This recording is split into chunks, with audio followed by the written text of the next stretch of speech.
Hello শিক্ষার্থী বন্ধু, আসসালামু আলাইকুম। আজকে আমরা কথা বলবো হচ্ছে যে সি প্রোগ্রামটা যে আমরা লিখলাম প্রিভিয়াস ক্লাসে।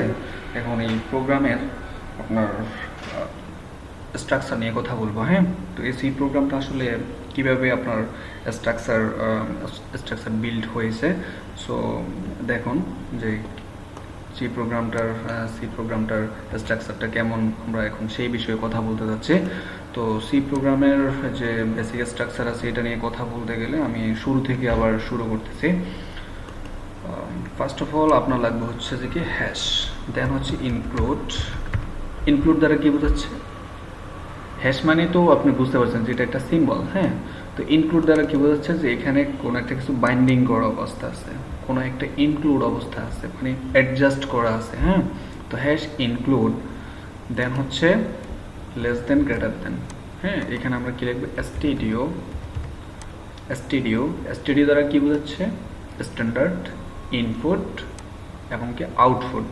তো স্ট্যান্ডার্ড ইনপুট আউটপুট এই কথার পরে আসছে কি ডট এইচ।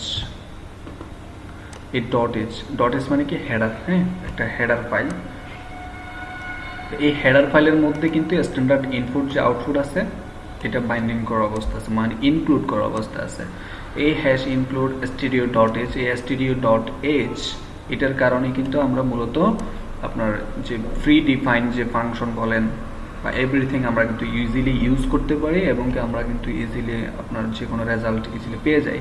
সো এই ক্ষেত্রে আমাদের কাজের সময়টা কিন্তু সেভ হয়। হ্যাঁ, আমরা দ্রুত সময়ে একটা আউটপুটকে পেয়ে যাই। যাই হোক, অনেক কথা হয়েছে, সো আমরা কাজে যাই। দেখুন, এরপর আসতেছে ইন্ট মেন, দেন হচ্ছে ফার্স্ট ব্র্যাকেট শুরু ফার্স্ট ব্র্যাকেট শেষ। এটা দ্বারা কি বোঝাচ্ছে? ইন্ট দ্বারা বোঝাচ্ছে কি ইন্টিজার। আর মেনটা কি? মেন হচ্ছে একটা নাম। হ্যাঁ, আর এটা পুরোটা কি বোঝাচ্ছে? এটা পুরোটা দ্বারা এটা ফাংশন বোঝাচ্ছে। তো এই ফাংশনটা হচ্ছে মূলত ইন্টিজার টাইপের। ইন্টিজার টাইপ মানে কি? ইন্টিজার টাইপটা হচ্ছে মূলত একটা ডেটা টাইপ। হ্যাঁ, আমরা যে এখানে কাজ করতেছি সেটার ডেটা টাইপটা হচ্ছে মূলত ইন্টিজার টাইপের। হ্যাঁ, এখন এই ফাংশনের পরে আমরা দেখতে পাচ্ছি কি যে সেকেন্ড ব্র্যাকেট শুরু সেকেন্ড ব্র্যাকেট শেষ। এটা কেন আবার?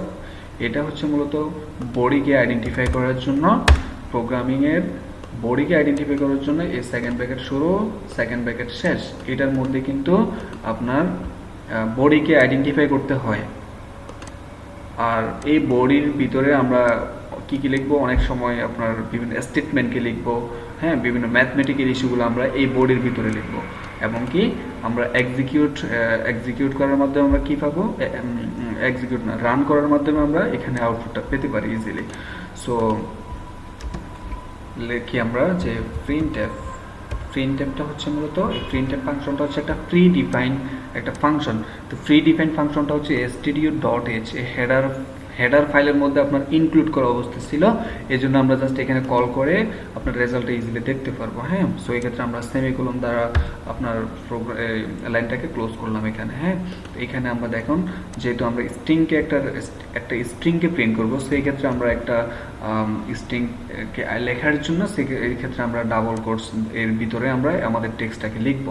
তো টেক্সটটা হচ্ছে মনে করেন যে হ্যালো ওয়ার্ল্ড। তো এখন কি আসলে আউটপুটটাকে দেখা যাবে? আমরা একটু রান করি। হ্যাঁ, দেখেন কি আসে। হ্যাঁ, চলে আসছে, বাট এখানে প্রোগ্রামটাকে আপনার ক্লোজ করার জন্য সেক্ষেত্রে আমরা রিটার্ন 0 করব, দেন হচ্ছে সেমিকোলন দ্বারা ক্লোজ। হ্যাঁ, তো এই রিটার্ন 0 লিখে আমরা প্রোগ্রামটাকে ক্লোজ করলাম মূলত। সো এই হচ্ছে আমাদের সি প্রোগ্রামের বেসিক স্ট্রাকচার। এখন আমি আবার রিপিট করতেছি যে hash include studio dot H এটা হচ্ছে আমার মূলত হেডার ফাইল এবং কি ইন্ট মেন হচ্ছে আমার ডাটা টাইপ এবং একটা ফাংশনের নাম। এই মেইন ফাংশন দ্বারা কিন্তু আমার এক্সিকিউশনটা শুরু হয়। একটা প্রোগ্রামের এক্সিকিউশনটা কিন্তু আপনার এইখান থেকে শুরু হয়। হ্যাঁ, মেইন থেকে শুরু হয়, এখানে আসবে না, এখান থেকে শুরু হয়।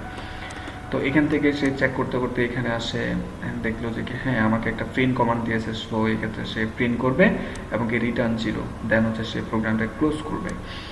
তো এই হচ্ছে আমার সি প্রোগ্রামের বেসিক স্ট্রাকচার।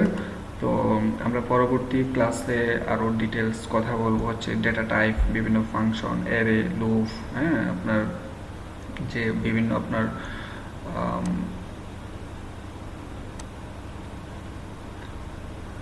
যে প্রোগ্রামের আরও যে বিষয়গুলো আছে আমরা সেই বিষয়গুলো নিয়ে কথা বলবো। হ্যাঁ, তো থ্যাংক ইউ, সাথে থাকার জন্য ধন্যবাদ। আর হচ্ছে আমাদের এই প্লেলিস্ট অবশ্যই আপনার ফ্রেন্ডসদের মাঝে বা আপনার ভাই ব্রাদারদের মাঝে শেয়ার করবেন। আমরা কিন্তু ফ্রিতে কিন্তু আপনাদেরকে শিখাচ্ছি। সো আমাদের এই চেষ্টাটা এবং আমাদের এই কষ্টটা যাতে সার্থক হয়, সো এক্ষেত্রে আমাদের যাতে একটা কমিউনিটি বিল্ড আপ হয়, আপনারা সহযোগিতা করবেন, সাথে থাকবেন।